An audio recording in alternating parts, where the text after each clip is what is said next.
Hollow Knight Silksong, my fair review.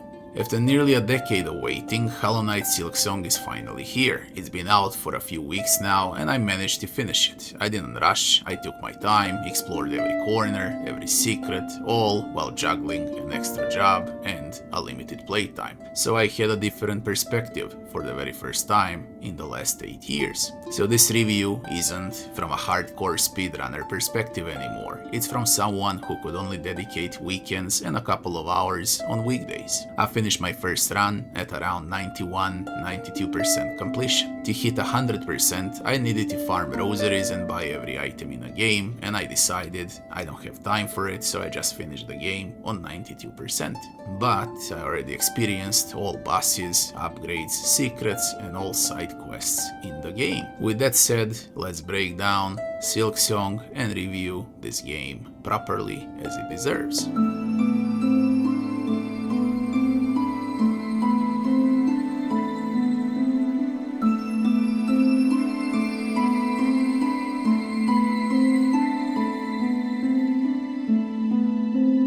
Story. The story is just as cryptic and mysterious as the first Hollow Knight. It's dripping with atmosphere, funny and depressing at the same time, and Hornet makes for a fantastic protagonist. Things kick off right after she gets captured, and from there it's up to the player to piece together what's happening in this strange hunting world. The writing itself is phenomenal. The only drawback, well, it's so cryptic that most players won't fully understand it without diving into YouTube lore videos. I love the mystery, but it might be too vague for its own good. 9 out of 10 for the story. Game bugs and optimization. This is hands down the most polished day one release I ever played. No crashes, no bugs, no glitches, perfect responsiveness, smooth frame rates, and it even runs well on lower end hardware. Silksong is an absolute masterpiece of optimization. Pure 10 out of 10. Game time. How long the game lasts depends on how you approach the game. If you stick to the main path and finish in Act 2, expect around 20 to 25 hours. But if you're aiming for 100% completion, especially if you unlock Act 3, you're easily looking at 50 to 60 hours for the first run.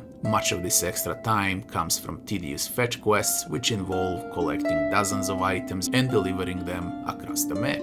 Realistically, the core gameplay could take around 30 hours, but the game is padded by repetitive tasks and backtracking, sometimes tedious backtracking. You're gonna teleport non-stop from start to finish 1 million times. 10 out of 10 for length despite the fetch quest padding, because this is one huge game, huge Metroidvania. Game difficulty. Here's the tricky part. Silksong is brutal. Well, for most players, it's brutal. It's one of the hardest Metroidvanias I ever played. Harder than Hollow Knight, though not quite as punishing as Aeterna Noctis. Everything is tough. Boss fights, exploration, platforming, chase sequences, side quests, even backtracking. Unlocking Act 3 requires so many hidden steps in Act 2 that I'd bet 95% of players won't even see Act 3 without a guide. From my perspective, as someone who loves challenging games, this is a 10 out of 10. But objectively, for casual players, it's closer to 3 out of 10 in accessibility. There are no difficulty options, and that's going to turn a lot of people away. Still, I respect Team Cherry for committing to difficulty, even if it means losing a huge part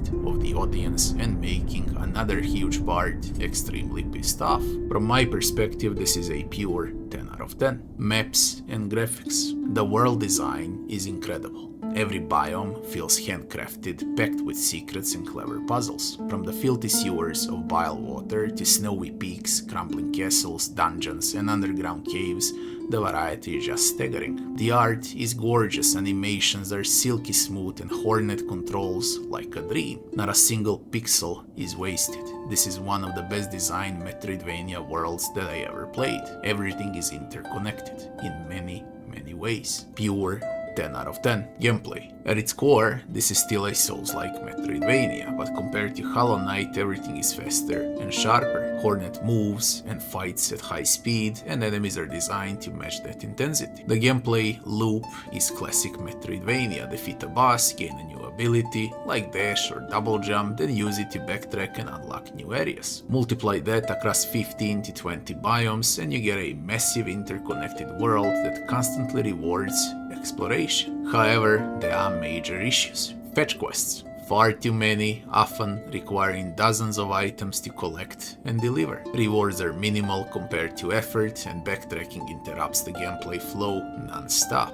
This artificially inflates the game length. All in all, the gameplay is good, fast-paced, but tedious backtracking and abundance of fetch quests just ruin the overall experience. 9 out of 10 for the gameplay. Leveling and itemization. Simplified compared to Hollow Knight, limited attack patterns, underwhelming trinkets, and only a few upgrades: needle, health, and silk upgrades. Progression doesn't feel impactful. The leveling and itemization system is a big downgrade from Hollow Knight. You only get a few crests and limited attack options for Hornet. Trinkets are underwhelming and can only be partially equipped. Upgrades are sparse, and progression doesn't feel rewarding. You don't feel stronger or more capable as you play, which is a missed opportunity in such a challenging game. You can easily play this game and finish this game without a single trinket or crest upgrade, cause all the skills that you need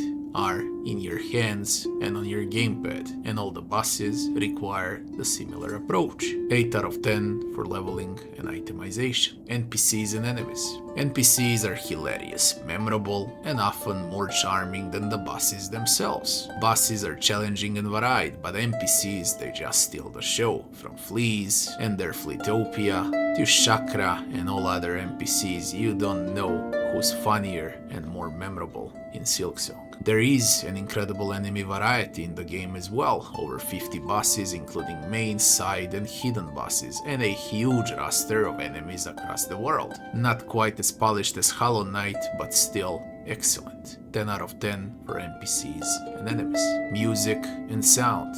As far as music and sound goes, this is a feast for your ears. Every track, every ambience perfectly enhances the atmosphere of each biome and each encounter. The sound design is top-notch, making every fight, jump, and exploration feel alive. There is one part that I would like to mention as well. Hollow Knight had a better main theme than Silksong. Hollow Knight is still a legendary game. 10 out of 10 for music and sound. Final verdict. We got 9 sections with 86 points, and that would be 9.5 out of 10 for Hollow Knight Silksong. The game that feels more like a fast-paced, dumbed-down DLC of Hollow Knight than the actual innovative new game. It's still great, but far away from what I was expecting out of it. Hollow Knight Silksong is not for everyone. It's brutally hard, cryptic in its storytelling, and completely uncompromising. But for players who embrace challenge and love exploring vast, mysterious worlds, this is one of the best Metroidvanias ever made. Silksong delivers incredible polish, world design, and challenge.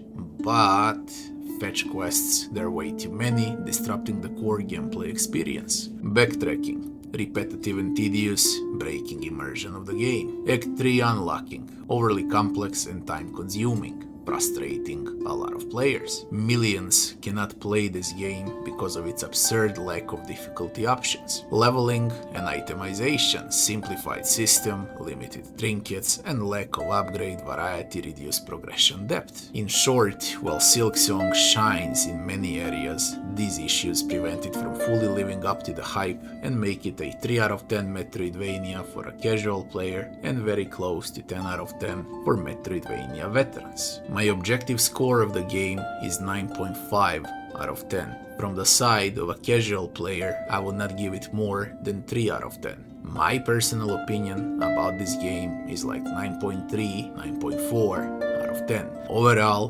one of the best games this year and top 5 Metroidvanias ever created. Silksong is a great game, but this is definitely not the game for everyone.